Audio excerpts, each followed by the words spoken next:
The era of the 1920s was a time of art, jazz, and literature. It was also a time of exceptional prosperity. The average American became far richer, and the standard of living had greatly increased. Economically, the post-war boom has propelled the United States into the roaring 20s we know today. The stock market soared and many Americans became wealthy for the first time. Luxuries such as the automobile and radio became commonplace in middle-class households. Socially, the end of the Victorian era ushered in a new social scene. Young people were eager to break free of the restrictions of the Victorians. Men and women wore shorter skirts, smoked, and bobbed their hair, as well as increasingly entered the workforce in record numbers. Culturally, writers such as Ernest Hemingway, Gertrude Stein, and F. Scott Fitzgerald produced works that reflected the post-war disillusionment. Jazz exploded, and the music scene was rapidly innovating. However, this was not to last. The stock market crash of 1929 brought a looming cloud above the United States, and the country was brought into a deep depression. Businesses closed, people lost jobs, and millions of Americans were left destitute. But what really ended in the 1920s? In this video, we will argue how Gatsby's shady activities, ambitious idealism, materialism, and disregard for others all closely correlate with the attitudes of the 1920s, and that those actions led to the death of Gatsby, just as how the high speculations of the 20s brought on the Great Depression. The 1920s was a time of dubious morals and illegal activity. This was reflected in the attitudes and actions of the people, much like Gatsby. Many say this moral low point resulted in the collapse of the 1920s and mirrored the death of Gatsby. We've invited a historian, Devin, to tell us more. Well, honestly, with what Gatsby was doing, he really had it in for himself. But so did everyone, really. The 1920s was not a moral high point in America, to say the least. Focusing on Gatsby specifically, it's pretty safe to say he was at least a bootlegger, if not more. The guy was buddy-buddy with Mayor Wolfstrom, who we now know fixed the World Series. One of Gatsby's closest friends, Nick Carraway, didn't even fully trust Gatsby really, or at the very least, he was suspicious of Gatsby and who he associated himself with.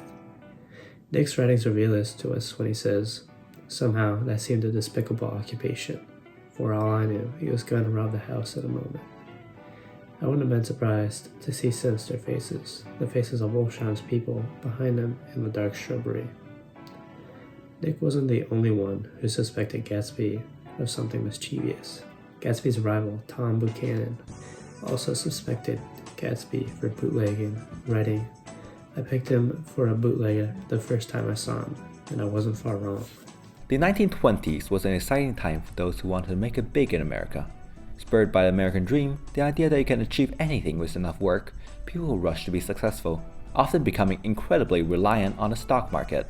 They saw it as a way to get money and be wealthy, and looked past risks for the amazing future it could bring to them. Their blind ambition mirrored those of Jay Gatsby, and their downfalls weren't dissimilar. Gatsby was a man driven by delusions. This guy saw his end goal as living a perfect, happy life with Daisy, a married woman, and wouldn't accept anything other than that result. The grandeur of his illusions was apparent even to the outside world. In a writing by one of Gatsby's close personal friends, Mr. Nick Carraway, he notes that Gatsby wanted nothing less than that she should go to Tom and say, "I never loved you," and be married as if it were 5 years ago. Gatsby, like so many men from the 1920s, was obsessed with his perfect future, ignoring the dangers that pursuing it may prove, which eventually led to their downfall. While many points our historians have discussed form an undeniable link between the traits Gatsby showed and the death of the 1920s, some people still beg to differ and defend Gatsby. He was just a guy with a dream, and who can fault him for that? While his means may have been shady, and even then only allegedly, his goal was one of love and a happy future. After so long of living miserably, is it so bad that he was chasing after the one thing that could promise into a happy life? Gatsby certainly had a noble goal at first glance, but looking a little closer, one can clearly see the flaws in his ideals. Gatsby's idealism and single-mindedness was what was making him miserable in the first place. This is a man that has all the money and privilege he can want, and yet still tries to force a relationship with a married woman he loved 5 years ago for any hope of being happy. He's just a common criminal with an unhealthy obsession, the exact kinds of people that brought the era of the 1920s to its end. Gatsby lived during a time when many people put their morals on hold in pursuit of wealth and extravagance. The people on top controlled everything, while the people below them had no access or power. Although Gatsby really isn't special in this case, he's a perfect example of why this lifestyle and materialistic culture wasn't sustainable, and why it died along with Gatsby at the end of the 1920s. Gatsby was known for his extravagance, his flaunting of wealth, and his desire to achieve it under any means necessary, even if it meant disregarding those below him. Before Nick and Gatsby's friendship, Nick's first impression on Gatsby was that of his wealth. Nick acknowledged the parties Gatsby put on and described them in his writings with things like, "I watched his guests diving from the tower of his raft," and on weekends his Rolls Royce became an omnibus, bearing parties to and from the party between 9 in the morning and long past midnight. One could say this extravagant lifestyle ultimately led to Gatsby's downfall, as it was unsustainable in the long run. Gatsby's notoriety did not come from himself, but rather his wealth and what it embodied, and that was no accident. Finally, Mr. Gatsby's callousness embodied the norm of the 1920s, both causing their own demise upon Gatsby's death and the Great Depression. Indifference was at a high point in the 1920s. This attitude succeeded fading to patriotism that united the nation during the First World War and preceded the Great Depression, where the country united once again, now in the fight against poverty. With no uniting force, promoted by uniquely greater prosperity and diversity in opportunities, it's clear how individualistic attitudes and disregard for others triumphed during the 1920s. So we all know that Mr. Gatsby had been reaching for Daisy, reaching for that green light all his life. It was his life's mission. Now, one would think if he'd have some sort of respect for her, but during his first face-to-face encounter, after 5 years of isolation, he and his 1920 self just scampers out of that room like the little boy, as Nick Carraway puts it.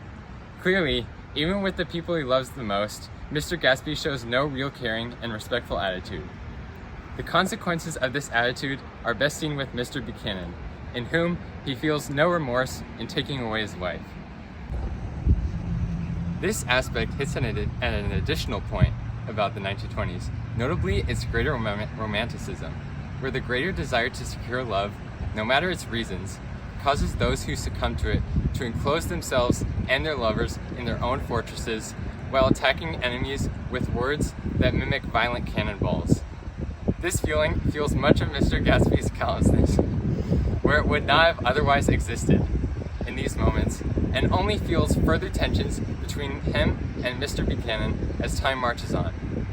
Later, Tom's word with George Wilson on Who Killed Mrs. Wilson, influenced by Mr. Gatsby's negative character, thus gave Mr. Wilson the impression that Mr. Gatsby had killed his wife, and from there, the events of Mr. Gatsby's untimely death ensue. Gatsby's tragic fate serves as a powerful symbol of the unsustainable and ultimately destructive nature of the Roaring Twenties. Although not solely responsible, the traits embodied by Gatsby's character show the dangers of unchecked ambition, disregard for others, extravagant, head-in-clouds idealism that defined the 1920s. F. Scott Fitzgerald's work serves as a cautionary tale, reminding us all that our personal desires must be balanced with the ethical responsibility and awareness of the needs of the greater society.